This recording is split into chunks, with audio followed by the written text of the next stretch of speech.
श्री शिवाय नमस्तु भयम। दोस्तों, जैसा कि आप सभी लोग जानते हैं कि 31 दिसंबर 2025 यानी बुधवार को पड़ रही है पौष महीने की पुत्रदा एकादशी व्रत।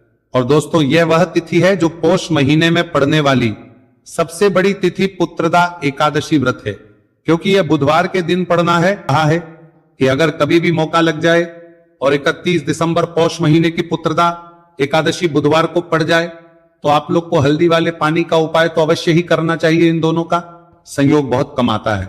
और इसी के साथ में गुरुजी ने अपनी शिव पुराण कथा में बताया है कि इस दिन आपको हल्दी वाले पानी का उपाय तो आपको अवश्य ही करना चाहिए, क्योंकि ऐसा दिन पूरे साल में सिर्फ एक ही बार आता है।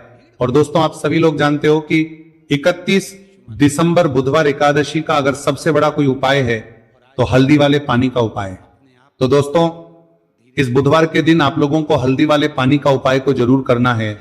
बहुत सारे लोग होंगे जिन लोगों ने इस उपाय को ना किया हो, मतलब पूरा साल निकल गया, उन्होंने किसी भी दिन इस हल्दी वाले पानी का उपाय को ना किया हो। पर दोस्तों, आपके पास एक आखिरी मौका बचा हुआ है जो कि 31 दिसंबर के दिन है।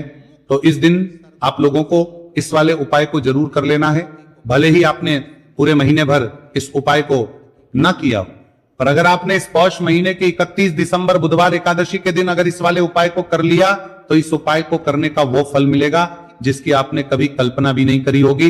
इसीलिए आप लोग इस वाले उपाय को एक बार जरूर कर लेना है, ताकि आप लोगों के हाथ से यह मौका ना जा सके और आपको इस उपाय को करने का फल मिल सके। दोस्तों, यह उपाय पंडित जी ने अपनी अभी की ही श्री शिव महापुराण की कथा में बताया है, जिस उपाय को आज हम आपको बहुत अच्छे से समझाने वाले हैं। इस वीडियो को देखने के बाद इस वीडियो में जाने वाले हैं, उपाय को समझने के लिए आपको कोई और को देखने की जरूरत नहीं पड़ेगी। तो चलिए दोस्तों, उपाय को शुरू करते हैं। देखिए, यह इस पौष महीने के बुधवार एकादशी के दिन ये इतना खास होता है, इतना महत्वपूर्ण होता है। देखा गया है कभी कभी बड़े बड़े पूजा पाठ अनुष्ठान से जो मनोकामना पूर्ण नहीं होते, वह पौष मास के बुधवार एकादशी के दिन एक छोटे से उपाय करने से ही आपकी मनोकामना पूर्ण हो जाती है। और बहुत सारे लोगों ने इसको किया भी है और उनको इस उपाय को करने का फल भी जरूर मिला है। अगर आप लोग भी इस उपाय को करना चाहते हैं तो आप इस उपाय को पहले अच्छे से समझ लेना, सुन लेना, उसके बाद करना। आपको इस उपाय का फल जरूर मिलेगा। और इस उपाय को कर लेने से आपके घर में चाहे किसी भी प्रकार की दुहक और समस्या क्यों ना चल रही हो, आपको उसका कारण भी नहीं पता है कि भाई ये समस्या किस कारण से चल रही है, उसका कुछ भी कारण हो सकता, जैसे पितृदोष हो सकता है या किसी भी तरह का मंगल दोष भी हो सकता है। तो इस दिन आप लोगों को यह वाला उपाय कर लेना है। यह एक ऐसा उपाय है जिस उपाय को अगर किसी विशेष दिन पर किया जाए तो भाई उस विशेष दिन का जो है वह तो हमें मिलता ही मिलता है, पर हमने उस दिन पर इस उपाय को किया है तो हमें उससे भी बड़ा फल मिलता है।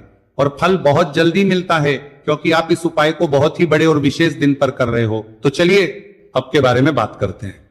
लेकिन उससे पहले आप लोगों को यह जानना आवश्यक है कि आखिर यह उपाय किस समय करना है, किसको करना है और कैसे करना है।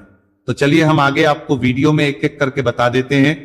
लेकिन उससे पहले अगर आप लोग हमारे चैनल पर पहली बार आए हैं या फिर मेरी आवाज आज पहली बार सुन रहे हैं तो हमारे चैनल को सब्सक्राइब जरूर कर लेना और इस वीडियो को लाइक करके कमेंट बॉक्स में श्री शिवाय नमस्तु भयम ओम नमः शिवाय जरूर टाइप कर देना। तो दोस्तों, इस हल्दी वाले पानी का उपाय को हमें इस बुधवार एकादशी के दिन कैसे करना है, किसको करना है, किस समय करना है और कहां पर करना है, ये सारे सवालों के जवाब आपको इस वीडियो में मिल जाएंगे। और जो ये वीडियो देखेगा भाई उसको हल्दी वाले पानी का उपाय जरूर करना चाहिए, क्योंकि इस दिन हल्दी का भी बहुत ही बड़ा और विशेष महत्व होता है। और जब बात आ जाए हल्दी वाले पानी की तो यह सोने पर सुहागा वाली हो जाती है और यह एक बहुत ही बड़ा उपाय हो जाता है इस 31 दिसंबर बुधवार एकादशी का। तो अब दोस्तों, इस हल्दी वाले पानी का उपाय को आखिर करना किसको है, सबसे पहले हम लोग वो बात जान लेते हैं। तो देखो, घर की जो बड़ी माताएं बहनें होती हैं, उन माताओं बहनों में से कोई भी एक बड़ी माता बहन इस वाले उपाय को कर सकती है। और दोस्तों, अगर आप चाहें तो अपने घर में से सभी सदस्यों को भी इस उपाय को करवा सकते हैं। अगर किसी व्यक्ति की खुद की कोई मनोकामना है, खुद की कोई दुख और परेशानी है जो कि वह अपने लिए ही करना चाहता है, इस वाले उपाय को तो वह खुद अपने लिए भी कर सकता है। बाकी अगर कोई घर में से ऐसा है जो कि अपने पूरे घर परिवार की सुख और शांति के लिए ये वाला उपाय करना चाहता है, तो भाई वो भी कर सकता है, उसमें भी कोई दिक्कत वाली बात नहीं।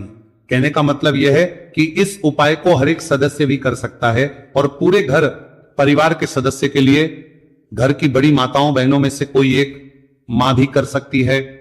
माताएं बहनें अगर घर में उपस्थित ना हो या वह यह वाला उपाय ना कर पा रही हो, तो फिर घर का कोई बड़ा सदस्य भी इस हल्दी वाले पानी का उपाय को कर सकता है, चाहे फिर वो पुरुष ही क्यों ना हो, उसमें कोई भी दिक्कत वाली बात नहीं है।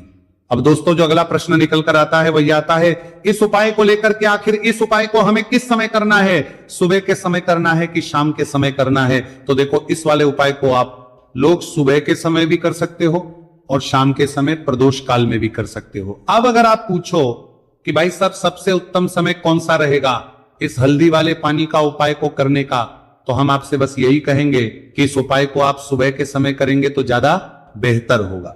बाकी अगर प्रदोष काल शाम के समय भी करेंगे तो भी अच्छा होगा, उसमें कोई भी दिक्कत वाली बात नहीं है। तो अब दोस्तों, जो अगली सबसे बड़ी और महत्वपूर्ण बात आती है वो ये आती है कि अगर हम उपाय को करेंगे तो हमें कितने बजे से लेकर कितने बजे तक के बीच में करना है, और शाम के समय प्रदोष काल में करेंगे तो हमें कितने बजे से लेकर कितने बजे के बीच में करना है। तो देखो, सुबह जितनी जल्दी हो सके आप उपाय को करने की कोशिश करना। बाकी अगर किसी कारणवश लेट भी हो जाओ, थोड़ी देर भी हो जाए, तो 10 या 11 बजे तक भी आप उपाय कर लेना, पर 12 बजे से ज्यादा देरी ना हो, ठीक है, इस बात का ध्यान रखना। उसके बाद में दोस्तों, अगर शाम के प्रदोष काल की बात करें, प्रदोष काल का जो समय है होता है वो शाम के 6 बजे से शुरू हो जाता है। मतलब शाम के 6 बजे से लेकर 7 बजे के बीच का जो समय होता है, यह समय प्रदोष काल का समय होता है। तो आप इस उपाय को 7 या 8 बजे के बीच में भी कर सकते हो। मतलब शाम के 6 बजे से रात 8 बजे के बीच में आप कभी भी इस वाले उपाय को कर सकते हो, उसमें कोई भी दिक्कत वाली बात नहीं है। तो पौष मास के शुक्ल पक्ष की एकादशी को पुत्रदा एकादशी का पर्व मनाया जाता है, और इस बार यानी साल 2025 में पुत्रदा एकादशी पर 3 दुर्लभ संयोग एक साथ बन रहे हैं। ऐसे में अगर आप हल्दी वाले पानी का उपाय कर लेते हैं तो ऐसा समझ लीजिए भाग्य आपका चमकता है और निर्धनता हमेशा के लिए घर से दूर हो जाती है। अब जो लोग धन की कामना करते हैं, चाहते हैं कि धन से घर भरा रहे और धन जो है घर में आता रहे, तिजोरी धन से भरी रहे, निर्धनता जल्दी से दूर हो जाए, तो आप समझ लीजिए कि हल्दी वाले पानी का उपाय आपके जीवन में महा चमत्कार करने वाला है। क्योंकि यहां पर सीधे सीधे आपको श्री हरि विष्णु की कृपा और उनका आशीर्वाद मिल जाता है, क्योंकि हल्दी जो है ये श्री हरि विष्णु से ही जुड़ी है और साथ ही साथ धन को बढ़ाने का काम बहुत तेजी के साथ हल्दी करती है। तो साल की सारी एकादशी में सबसे बड़ी एकादशी होती है और इस दिन से सारे शुभ और मांगलिक कार्य शुरू हो जाते हैं। मां तुलसी बहुत ही प्रसन्न होती है और अपने भक्तों की मनोकामना को पूरा करती है। और इस दिन यदि कोई भी व्यक्ति सच्ची श्रद्धा से सही तरीके से हल्दी का यह उपाय कर लेता है तो वह व्यक्ति अपने जीवन में सारी समस्याओं को, सारे कष्टों को, सारे दुखों को अपने जीवन से दूर कर देता है।